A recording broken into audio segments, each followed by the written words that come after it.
ကျွန်တော်သူမရဲ့အစင်းရဲဆုံးချိန်မှာလမ်းခွဲခဲ့တဲ့တနေ့အကြာမှာတော့သူမဟာအကြီးအကျယ်အောင်မြင်ကြော်ကြားလာပြီးသူမထက်ငယ်တဲ့ချုံမောတဲ့ရုပ်ရှင်မင်းသားတစ်ယောက်နဲ့လက်ထပ်ခဲ့ပါတယ်တနေ့တော့ရုပ်ရှင်ထူးချွန်စုတွေအားလုံးကိုငငယ်ရွယ်ရွယ်နဲ့တိမ့်ပိုက်နိုင်ခဲ့တဲ့သူမကိုနောက်တရားတာမျိုးရှိလားလို့ပွဲတင်ဆက်သူကမေးတဲ့ variety show တစ်ခုကိုကျွန်တော်ကြည့်မိတယ်ကျွန်တော်လမ်းခွဲပြီးနောက်သူမဘယ်လိုနေထိုင်ဖြတ်တန်းခဲ့လဲဆိုတာသိချင်ခဲ့တာပါသူမဟာအခြေအနေတွေတော်တော်ဆိုးရွားနေခဲ့တာပဲအဲ့ဒါကိုမြင်ရတော့မှကျွန်တော်စိတ်ကအေးသွားတော့တယ်ဒါပေမဲ့ Mr. Joe ဟာသူမတည်ဆုံးခင်မှာဗီဒီယိုတိတ်ခွေတစ်ခုချန်ထားရိုက်ခဲ့ပါတယ်အဲ့ဒီတိတ်ခွေထဲမှာတော့ကျွန်တော်သူမကိုထားခဲ့တဲ့နေ့ကစလို့ကျွန်တော်တည်ဆုံးသွားတဲ့အချိန်ထိနေ့ရက်ညတာတွေကိုရိုက်ကူးထားတာပါ苏梦阳、孙men友哈、山鸡、山 K 也因为那马的当开多比嘛，天地的表面表来的，大家不会对路见盘地他那么好啦。电视都个讲卡下来的，都们那国家啥看几几部嘛，米连那比真老面那波拉开的，黑路来没？真老家伙就节选就精选吧，今年真老两块来比出大比，只是也讲的到把的那个系列以上的股，阿库路比差来呀啦，玩的那路没进来啦。我玩的把股，都马股，阿库路前年有呢，真老股面子呀那个不收把里面哈哈，黑面那对把路动你啦嘞，给么那个动看你啦呗。ကျွန်တော်ကကျွန်တော်တငယ်ချင်းကျန်းရီချန်ဇင်ငယ်ချင်းရဲ့တုံရင်နေတဲ့လက်တွေကိုထိမ့်ပေးလိုက်တယ်။ငါဒါကိုမရိုက်ချင်ဘူးတကယ်မရိုက်ချင်ဘူးကွာ။မရဘူးလေငါမထွက်ခွာခင်ထိနေ့တိုင်းရိုက်ပေးမယ်လို့မင်းကတိပေးထားတာပဲ။အဲ့ဒီကတိကိုပြန်ရုပ်သိမ်းလို့မရဘူးလား။မရဘူးကျွန်တော်သူ့ပကုံးကိုပုတ်ပေးလိုက်တယ်။ငါရဲ့နောက်ဆုံးကန်းစီပိတ်မှတ်တမ်းတင်ဖို့မင်းတယောက်တည်းကိုပဲယုံကြည်လို့ရတာ။သူ့ကိုကြည့်ရတာတုံရင်နေလို့မှုကျွန်တော်သူ့လက်ပင်ကိုဖတ်လိုက်တယ်တငယ်ချင်းဟာ။ဒီလောကမှာငါအတွက်မင်းပဲကြံတော့တာငါ့ကိုစိတ်မပြတ်စေနဲ့လေ။သူ့ရဲ့ငိုတန်တွေကပိုကျဲလာတယ်အေးပါ။အေးပါ။ငါရိုက်ပေးပါမယ်ဟုတ်ပြီလား။နှုတ်ဆက်ပါတဲ့လောကကြီးဧပြီလ19ရက်2023ခုနှစ်မနက်9:34မိနစ်နေ့တွေကြာမှာကျွန်တော်ဇာတိမြေကိုပြန်လာခဲ့တယ်ကျွန်တော်ခွေးလေးနဲ့အတူလေကွင်းပြင်တွေထဲလမ်းလျှောက်နေတော့ကျန်းရီချန်ကဖုန်းနဲ့နောက်ကနေလိုက်ရိုက်နေတယ်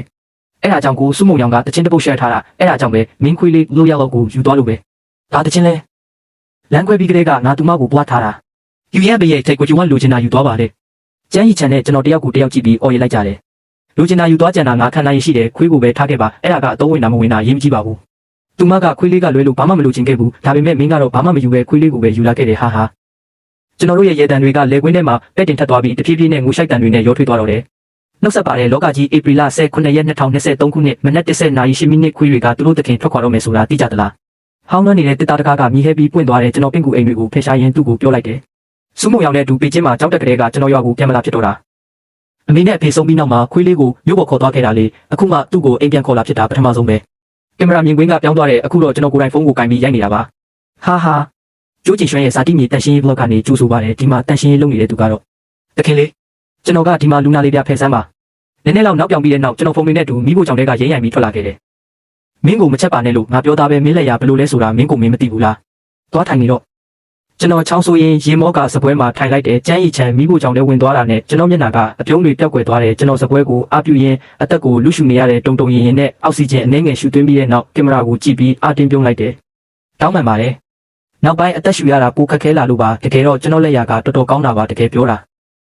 ဖုန်းကိုပြန်ကောက်ကင်လိုက်တဲ့အချိန်မှာခြေထောက်နားမှာအမွှေးပွားပွားလေးတစ်ခုလာထိတယ်ခွေးလေးလိုရောက်တော့ကမျက်တောင်လေးတွေမေးစင်းပြီးကျွန်တော်ခြေထောက်ပေါ်လာအိတ်တယ်ဘိုက်စာလို့လားကျွန်တော်သူ့ကိုဝက်ဦးချောင်းလေးတစ်ဖက်ပေးလိုက်တယ်သူကတော့အနက်ပဲနမ်းကြည့်ပြီးငြိမ်နေတယ်လိမ္မာတယ်လို့ရောက်လို့ရငါကျန်းရီချန်ချက်တာကိုကြည့်ရအောင်မယ်ထားဦးလေသူမလုပ်ဘူးဒီနေ့ဘာလို့ဒီလောက်ကတ်နေတာလဲကျွန်တော်သူ့ရဲ့6တွေ့နေတဲ့အမွှေးလေးတွေကိုပုတ်တက်ပေးလိုက်တယ်အင်းလို့ရောက်လို့လဲအိုနေပြီပဲလောက်ရမှာပြင်းနေပြီလားဟုတ်ပါပြီဒီနေ့တော့မင်းကိုအကြာကြီးအဖော်လုပ်ပေးမယ်နော်ကျွန်တော်ဆိုဖာပေါ်မှာရေမောရင်တပြင်းချကလှဲချလိုက်တယ်နောက်ဆိုရင်ဒီလိုအခွင့်အရေးမျိုးရတော့မှာမဟုတ်ဘူးလို့ရောက်လို့ကတိုးတိုးလေးညှိညူတဲ့ပင်ပန်းနွမ်းနယ်မှုတွေကကျွန်တော်စီရောက်လာပြီးမျက်လုံးတွေမိတ်သွားတော့တယ်နှုတ်ဆက်ပါတဲ့လောကကြီးဧပြီလ19ရက်2023ခုနှစ်မနက်7:20မိနစ်လူမရှိတဲ့အိမ်တလုံးကအိမ်လို့ခေါ်လို့ရသေးလားကျွန်တော်ဆိုဖာပေါ်မှာနိုးလာတဲ့အချိန်မှာကျန်းရီချန်ကကျွန်တော်ခြေရင်းမှာစောင့်ကြောက်ထိုင်နေတယ်ကျွန်တော်နိုးလာတာမြင်တော့သူကမျက်ရည်တွေဆူရွှဲနေတဲ့မျက်နှာနဲ့မောကြည့်လာတယ်ကျိုးကြည်ရွှမ်းခွေးတွေကသူတို့တခင်ထွက်ခွာတော့မယ်ဆိုတာသိကြပြီးနောက်ဘဝမှာအရင်သွားစောင့်နေတတ်ကြတယ်ဆိုတာအမှန်ပဲလားကျွန်တော်လက်တွေတုံရင်သွားတယ်ကင်မရာကပြုတ်ကျလူမိပါဖြစ်သွားတယ်ကျွန်တော်တို့ရောက်လို့ကိုအသေးအတန်စမ်းကြည့်မိတယ်သူကတော့ထွက်ခွာသွားခဲ့ပြီကျွန်တော်ခိတ္တအိပ်ပျော်နေတော့မှပဲသူကကျွန်တော်ခြေရင်းမှာတိတ်တဆိတ်ထွက်ခွာသွားခဲ့တာပါ